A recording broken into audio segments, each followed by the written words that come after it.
Hello and welcome. My name is Moni Singh, and I'm a 34-year veteran financial advisor and the founder of Rune 153 Financial Advisors. Here's the agenda for today's lunch. I'm going to open with a word of prayer. We are going to order lunch, then we'll introduce ourselves to each other. Then I'll go on and talk about the GPS process, the topic of today. And that will be followed by a question and answer session. And then we will close with a word of prayer. Fail to plan or plan to fail. Most people do not plan to fail financially. By that I mean they don't plan to be broke or in debt, underinsured, overtaxed, with no emergency funds, no or inadequate RRSPs, TFSAs for retirements, and no or inadequate RESPs for the children's education, and no estate plan. Almost always it happens because of a lack of planning. Financial planning begins with broad strokes, defining the end goal and general direction, and then unpacking it into small, orderly, doable steps. If you cannot articulate your financial plan in a sentence or two, chances are you do not have one. Which is why I created the GPS process, a unique, universal, lifelong, biblically based financial plan that is eternity focused, and which enables you to avoid financial hardships, attain financial freedom, and build eternal treasures. It is unique because it is one of a kind. There's none like it out there. It is universal because its principles are relevant and applicable anywhere in the world. It is lifelong because some of the 10 steps will take a lifetime to complete. For example, step number 9, which is to stay frugal, and invest until you have a net worth of $10 million. It is biblically based on 5 biblical principles. The first one being that we should tithe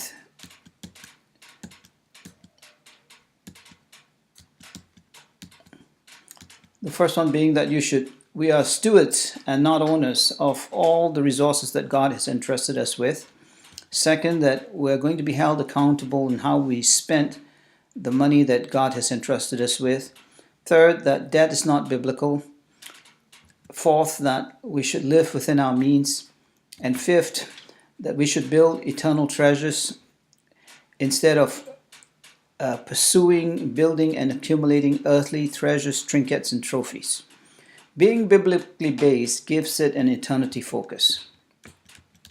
The GPS, the inspiration behind the GPS process. If you know where you want to go but do not know how to get there, especially outside of your hometown or in a foreign territory, the safe bet is to use a GPS. The first time I used a GPS some 20 years ago, I thought it was an incredible innovation, a real step up from printed maps. I also felt that it was a great metaphor for what I do as a financial advisor. Most people want the same things financially: to have money in the bank, be debt-free, be optimally insured, have emergency funds, college funds for their kids, and retirement funds for themselves. They just do not know how to get there. Hence, I created the GPS process and changed the acronym of GPS from Global Positioning System to a goal, a plan, and a system to stay focused on the goal and on the plan. The goal in the GPS process is financial freedom. If you ask 10 people what financial freedom means to them, you will get 10 different answers. What I have found from experience in asking this question so many times is that there are common threads in all their answers. So I created a comprehensive definition of financial freedom, which must include 5 essential components. The first one is that you should be tithing. The second is that you should be optimally insured for life and health insurance. And the reason for this is that there are 2 risks that threaten all 7 billion of us on the planet. The first, the risk of running out of time, and the second, the risk of running out of health. And the only 2 financial innovations that can adequately address those 2 risks are life insurance and health insurance. And by health insurance, I mean critical illness insurance and disability insurance. The third essential component of financial freedom is becoming debt-free and intentionally becoming debt-free. The fourth essential component of financial freedom is emergency funds. Having up to 6 months emergency, having a 6-month emergency fund of your cash flow, of your monthly cash flow needs. There are many people who are well-intentioned and they are not credit abusers, but they end up in debt because they do not have emergency funds. And the final essential component of financial freedom is to build a net worth of up to $10 million through investments. The P in the GPS process stands for the plan, and the plan is the 10 steps to financial freedom. It is really the 5 essential components of the goal, which is financial freedom, broken into 2 steps each. So in the first component of financial freedom, which is tithing, is broken into steps 1 and 10, where in step 1 you give away the first 10% of your gross household income to the local church, and then in step 10 you be in a financial position whereby you are able to give away up to 90% of your gross household income without affecting your lifestyle. The second essential component of financial freedom, which is being optimally insured, is broken into steps 2 and 5, where in step 2 you minimally insure for life and health insurance, and then in step 5 you max it out in terms of quantity and quality. The third essential component of financial freedom, becoming intentionally debt-free, is broken into steps 4 and 8, where in step 4 you pay down all consumer debt and eliminate them through a tool called the reverse debt snowball. And then in step 8, you use all the prepayment privileges of your mortgage to pay off your mortgage. Now, the reason why the mortgage ends up in step 8 is because part of the process of the reverse debt snowball is to list all of your debts, including the mortgage, in descending order of interest rates. And invariably, the mortgage ends up at the bottom of the pile because it is a secured loan, and it also tends to be the largest amount, and hence we deal with it separately in step number 8. The fourth essential component of financial freedom, of building a 6-month emergency fund, is broken into steps 3 and 6, where in step 3 you set up a mini emergency fund in a TFSA savings account of $1,000, and then in step 6 you max it out to 6 months of your monthly cash flow need. And the fifth and final essential component of financial freedom is broken into steps 7 and 9, where in step 7 we focus on tax efficient investments by maxing out RRSPs, TFSAs, and RESPs. And we continue that process in step number 9 through non-registered segregated funds in the stock market, real estate investments through tax sales and foreclosures, and through business investments in the form of operating companies, franchises, and network marketing companies.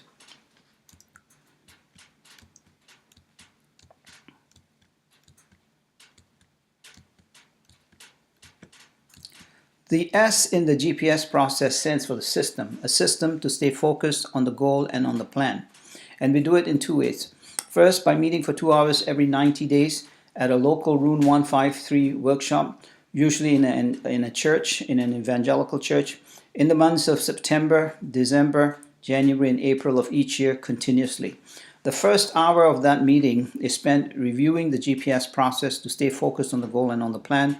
And in the second hour, we expound on one of 21 core financial insights that build on the GPS process. The second part of the system is to cycle and recycle a minimum of 20% of your gross household income through steps 2 to 9 of the 10 steps to financial freedom. It is my experience as a 34-year veteran financial advisor that unless you have a system to stay focused on your goal and on your financial plan, you will naturally lose focus over time. So where do we go from here? It's great to have a goal, and it's even better to have a plan to get to the goal. But unless you implement the plan, nothing happens. And implementing the plan begins with a commitment to implement the plan, which brings us to the covenant agreement. I created the covenant agreement to help you implement the plan, and by signing the covenant agreement, which is being handed out to you, you are agreeing to 5 things. The first is that you will adopt financial freedom as your financial goal for life. The second is that you will adopt the 10 steps to financial freedom as your financial plan for life. The third is that you agree to cycle and recycle a minimum of 20% of your gross household income through steps 2 to 9 of the 10 steps to financial freedom. Fourth, you agree to attend the local Rune 153 workshop in your area every September, December, January, and April continuously to stay focused on the goal and on the plan. And finally, you agree to become a prayer partner for the Rune 153 Financial Advisors Ministry.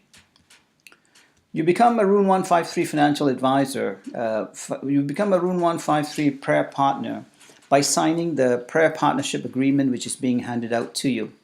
Why do we ask you to be a prayer partner? Because ours is a spiritual battle for the hearts, minds, and pocketbooks of Christians.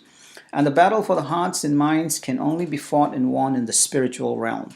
Once that battle is won, the battle for the pocketbooks will follow naturally in the physical realm.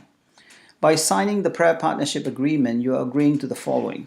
First, that you would pray for the Rune 153 ministry.